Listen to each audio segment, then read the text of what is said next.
E aí, gestor? Você já se sentiu preso em uma fábrica onde parece que o dia inteiro só serve para apagar incêndios? Já parou para pensar que a fábrica do vizinho parece mais tranquila e lucrativa, enquanto a sua fábrica vive no caos? Hoje eu vou te mostrar o segredo que aprendi em 21 anos dentro da Toyota, a mentalidade que transformou uma fábrica comum em uma fábrica sem este caos, e uma fábrica que traz lucros consistentes sem precisar ficar apagando incêndio o dia todo, ficar correndo atrás de cada um dos problemas. E este é o programa Gestor Valioso. E neste programa eu ensino você, gestor de fábrica, a aumentar o seu salário em até 40%, reduzindo os custos de produção e resolvendo os problemas de forma definitiva, mesmo que hoje você não saiba como fazer isso. E eu sou o Ademar, e eu fui gerente de produção na Toyota, onde eu trabalhei durante 21 anos. E neste capítulo eu vou te contar como funcionava a mentalidade na Toyota. Quando eu comecei a trabalhar na Toyota, achei que estava entrando numa fábrica como qualquer outra. Eu havia feito estágio anteriormente em uma outra metalúrgica, então eu esperava o barulho de máquinas, operadores correndo para lá e para cá, empilhadeiras passando a mil. Mas logo que eu entrei, eu percebi que tinha algo diferente lá. Ninguém estava correndo, não havia gritaria, e mesmo assim, cada carro saía pronto no final da linha, tudo certinho para ser vendido, sem precisar de nenhum retoque. Percebi que tudo funcionava como se fosse uma orquestra sinfônica, cada um executando seu papel com maestria, todos repetindo a operação de forma cíclica, tendo a disciplina de fazer sempre da mesma forma. E ali eu percebi: disciplina não é pressão, é método. E a Toyota e os toyotistas que trabalharam lá viveram isso e têm isso no seu DNA.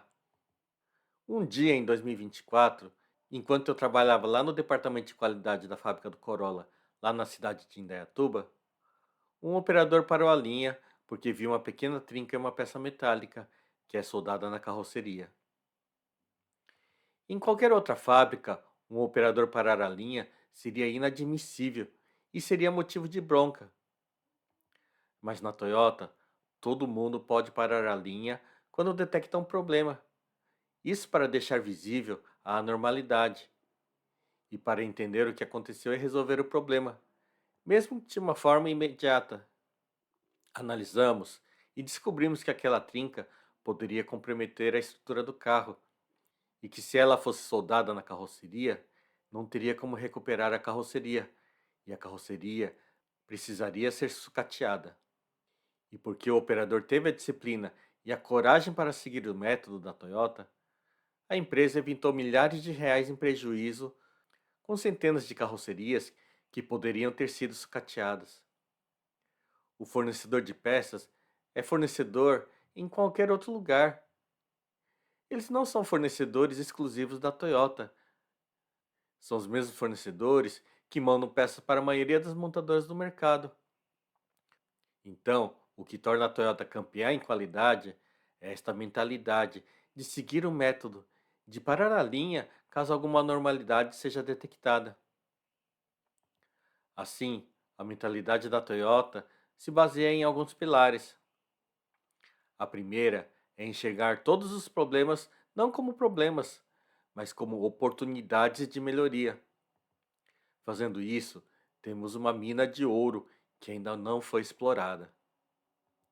No exemplo dessa chapa com trinca, tivemos a oportunidade de olhar para a peça, para o método de fabricação dessa peça lá no fornecedor e analisar melhor o motivo da trinca ter ocorrido e o motivo também de não ter detectado o problema lá. Nós descobrimos que o aço usado para fabricar essa chapa não era a mais adequada para a utilização e que poderia ser melhorada. E descobrimos também que o fornecedor ele não tinha um método robusto de detecção da trinca.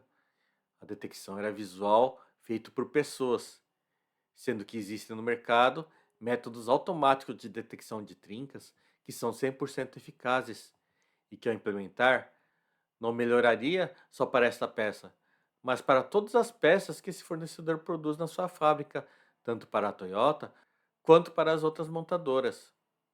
O segundo pilar é a padronização. Se cada um fizer do seu jeito, vira uma bagunça.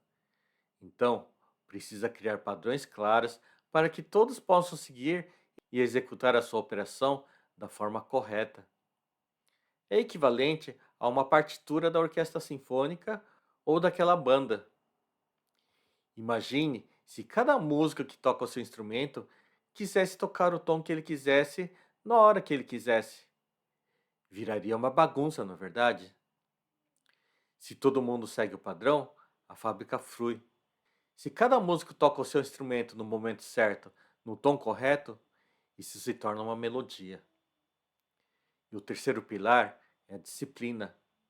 Quando o básico funciona sozinho, você ganha tempo para pensar no estratégico, pensar em melhorias que vão trazer os lucros. O senhor Taiichi Ono, pai do sistema Toyota de produção, sempre dizia: onde não há padrão, não há melhorias. Então, na etapa anterior, estabelecemos o padrão, e os operadores seguindo este padrão com disciplina, isso abre portas para melhorias que tragam resultados para a empresa.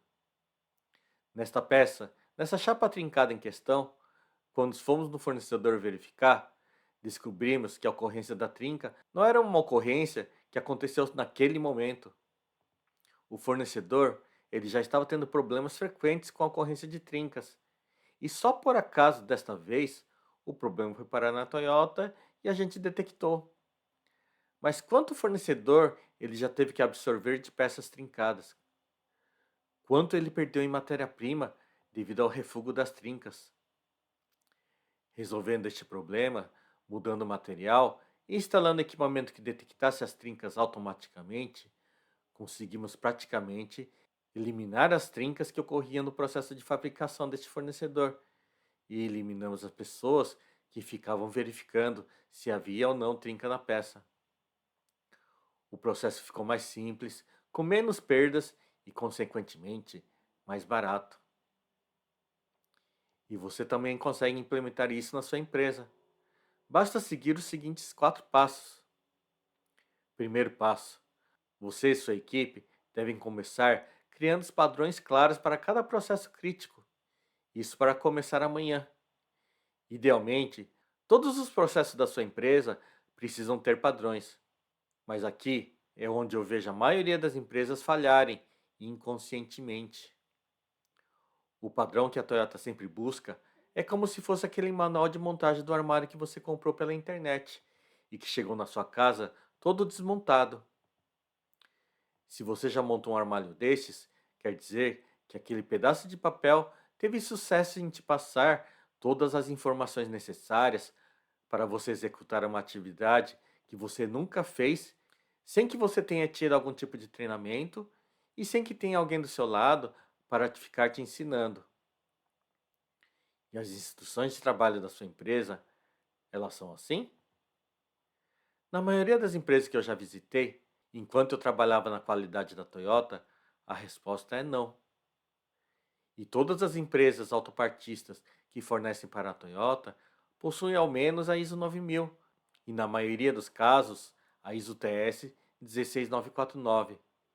E isso faz com que os fornecedores tenham todas as documentações necessárias para atender essas certificações. Mas ao entrar nas normas e ver os pormenores, ao ler esses padrões, eles são muito superficiais, não falam nos mínimos detalhes, o que permite múltiplas interpretações para quem lê esses padrões, ou seja, estes padrões não são claros o suficiente. Na Toyota, eu sempre dizia: dê esse padrão para o seu filho ler. Se ele conseguir executar sem precisar te perguntar ou tirar uma dúvida, parabéns, o padrão está claro. Mas se não é possível executar o que está escrito no padrão sem tirar dúvidas, ou precisa ter uma pessoa do lado sempre te explicando, isso quer dizer, obviamente, que o padrão não está claro. Assim, o importante é ter padrões claros para que a pessoa consiga executar a operação sem nenhuma dúvida.